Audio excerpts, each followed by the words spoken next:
Historizando, e hoje a gente vai entender um pouco mais sobre o Antigo Regime. A gente vai entender o que significa Antigo Regime.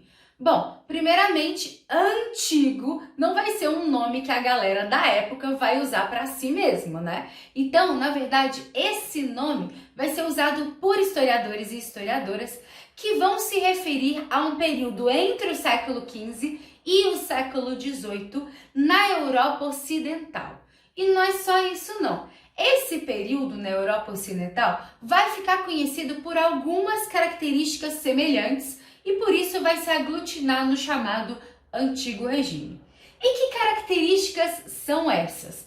Primeiro, o absolutismo. Já ouviu falar disso? As monarquias na época do Antigo Regime eram monarquias absolutas. Tá, mas o que significa isso? Os reis e rainhas da época, por isso monarquias, eram então considerados com um poder acima de qualquer outro. Então, todas as grandes decisões do Estado eram tomadas pelo rei. O rei tinha a última palavra e por isso ele era um rei absolutista, com um poder absoluto.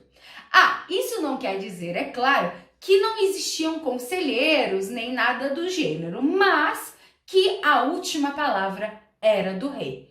Bom, não só o absolutismo, mas também o mercantilismo. E o que significa isso? Mercantilismo é o tipo de economia que acontecia nessa região da Europa na época. E esse sistema mercantilista também é muito relacionado, muito coladinho com o absolutismo. Mas por que isso? O mercantilismo necessariamente era o rei mandando na economia.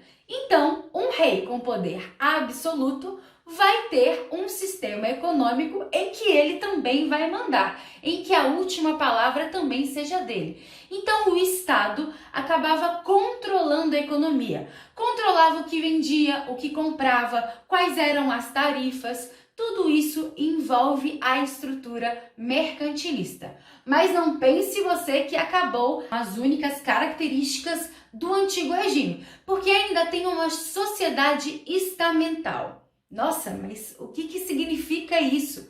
Sociedade estamental é uma sociedade dividida em estamentos. Tá, vai ficar mais claro.